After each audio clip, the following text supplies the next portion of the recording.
Hi, Internet people. So today I'm here to talk to you about a series of unfortunate events on Netflix. So on Friday the 13th, Netflix debuted its original series of a series of unfortunate events. So I'm not going to recap it because I just want to talk about how cool it was. Primarily because I tried to film a recap / review and the video was almost 20 minutes. And I decided that was a little long, so I thought it would be better to keep everything short and sweet. So the first thing I want to highlight that was epic were the sets. So because I write for the Nerdy Girl Express, we sometimes get press packets that I get to look over, and I was super excited to find we got a series of unfortunate events press packet the day before the show debuted. Nothing super crazy, it's not like I got to watch stuff early, but I did get to see some actor interviews. And in the interviews, everyone kept mentioning how cool the sets were, like how they built so many things. And watching the series was amazing. They built Briny Beach. They made an entire castle mansion thing for Count Olaf. They had Justice Strauss's house. So many things. Because they were covering the first 4 books in 8 episodes, there was a lot of detail, a lot of stuff. Not only were the sets just amazing because people built them, they just looked so cool. Even though Count Olaf's house is like falling apart in the books because he doesn't have any money and the like destructed, tilted sort of, I want to say phantasmagorical because they say that in the show a lot, we're just gonna go with it. It just gives you a very eerie feeling because nothing is really like the right size and it sort of keeps you guessing. Then Uncle Monty, who has this really big personality, his house is so bright and vibrant and has the amazing reptile room.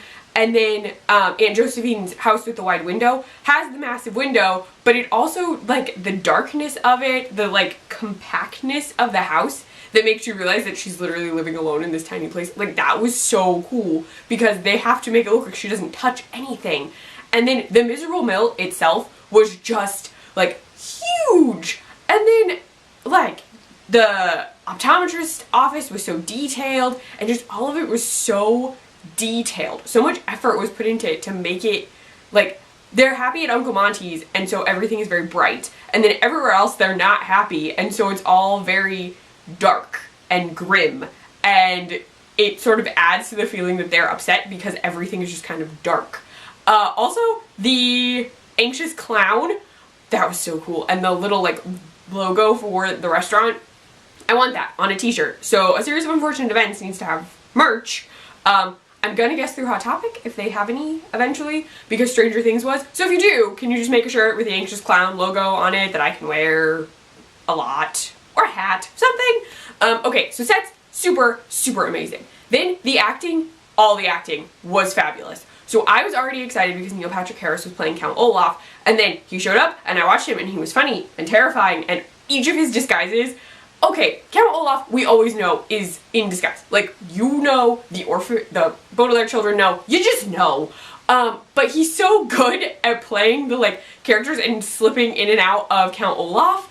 It's so cool to watch. Like, his Stefano in the reptile room was creepy and cool, and the accent was an interesting, like, thing. Like, all of it was just cool to watch. Then, he's Captain Sham. His Captain Sham weirdly sounded like he was doing a Sean Connery impression to me, which was funny, but like, he's able to move around. I don't know if he had the peg leg on the whole time, but he's like walking in the peg leg, and that was great.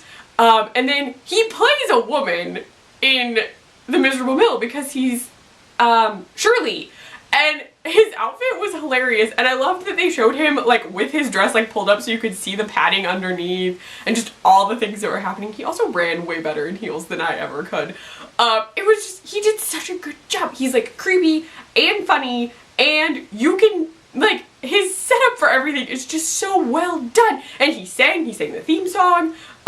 There's a musical number at the end, and he sings, and yes, there's a musical number at the end, and it's fabulous.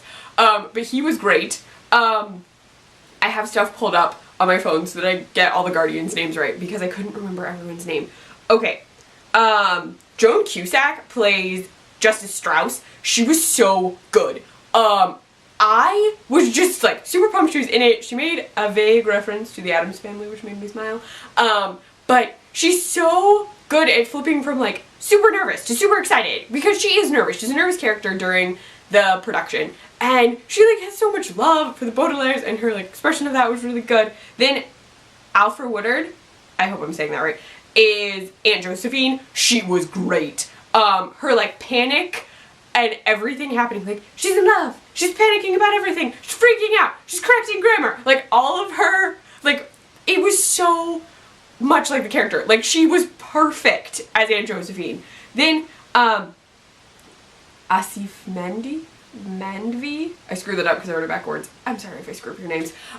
His Uncle Monty was so over the top and great, and he did so much more than in the books, because Uncle Monty in the books is just sort of happy and doesn't exactly know what's happening with Count Olaf, but knows that they're in danger. You can tell that this Uncle Monty is actually part of the secret organization, because they actually write in more for his character, so they sort of flesh out his character a lot more, which is great because Daniel Handler, who is secretly Lemony Snicket, is the one who wrote the teleplay. So knowing that he wrote the teleplay, it's the actual author like expanding that character out. So that was really, really cool. He was also really funny when he walked his lizard pet. And then Don Johnson played Sir, who he owns the Miserable Mill. And then Rhys Darby was Charlie, who is his, Charles, his partner. Which, okay, in the books, they're like hanging out and Sir smokes a cigar all the time. And in this one, it was so funny because when they were introduced, it's hinted that they're a couple and partners, because the term partner romantically and the term partner in business is not mutually exclusive, which was great. So like they were just so good together. Don Johnson was really good at like he was just really good at being this very tough character who like has no idea what's happening at his mill.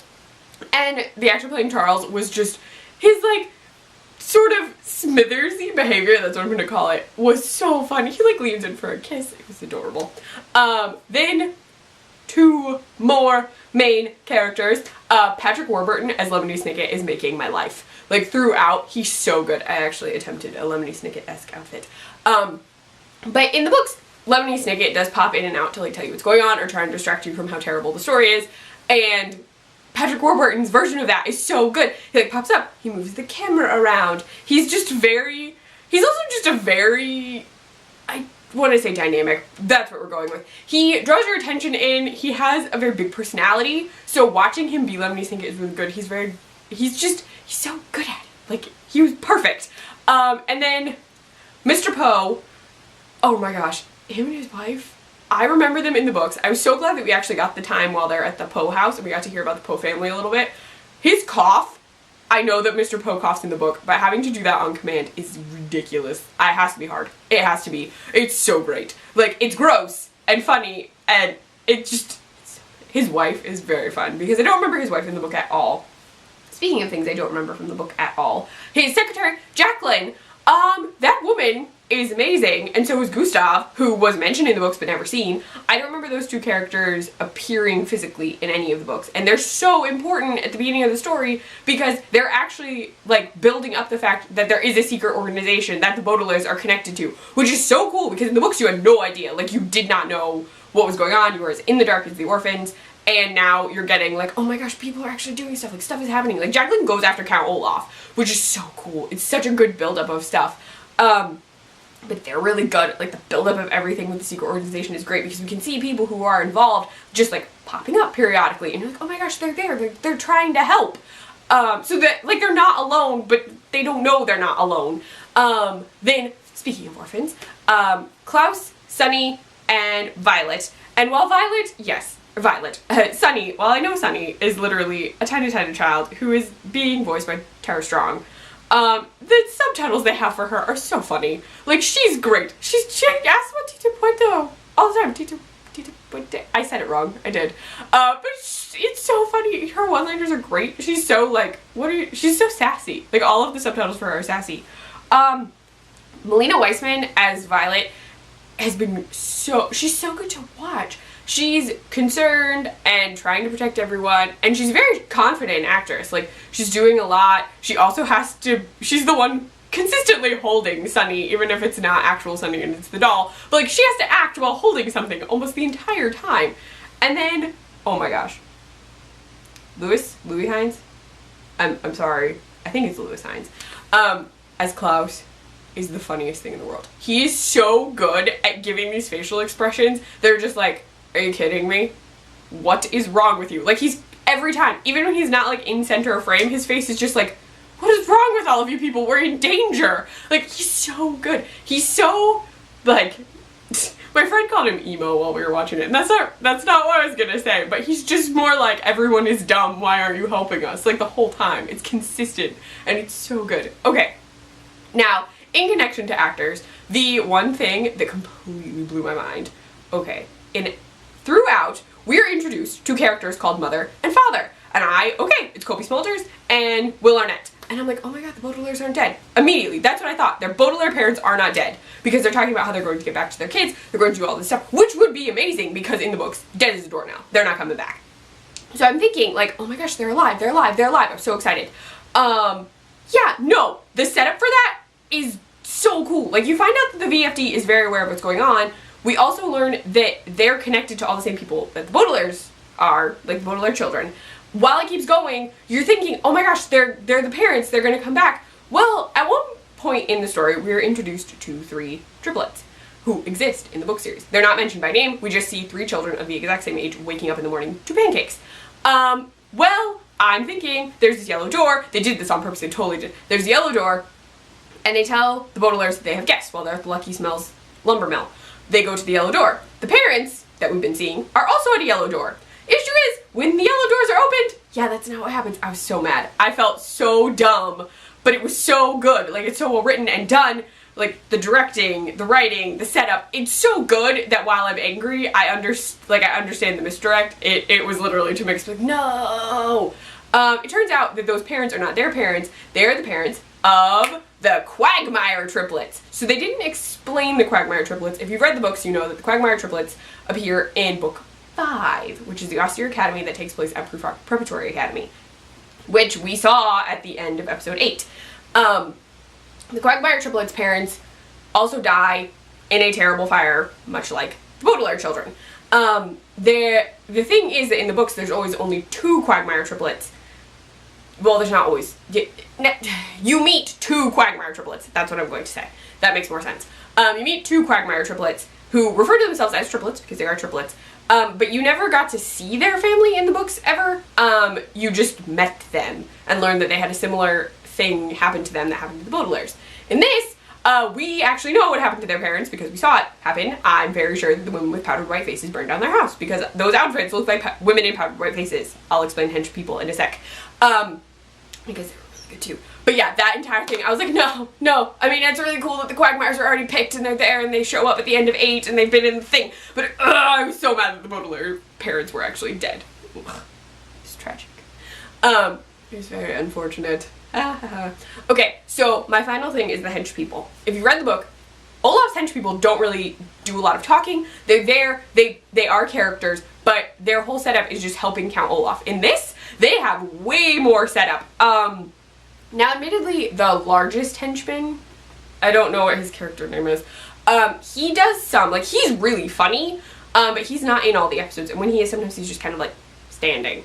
But the man with hooks for hands is great. He also, in this, knows what Sunny is saying. So he and Sunny, like, do a bunch of stuff. Like, they play poker. He knows things that she's talking about. So he's just funny because not only is he comedic, because a lot of the stuff he does with the hooks he has are for comedic relief, he's also just, like, sort of terrifying. And, like, weirdly, the hench people also seem to be like, oh, this might not be great, like, as a plan. Like, they sort of second guess some stuff.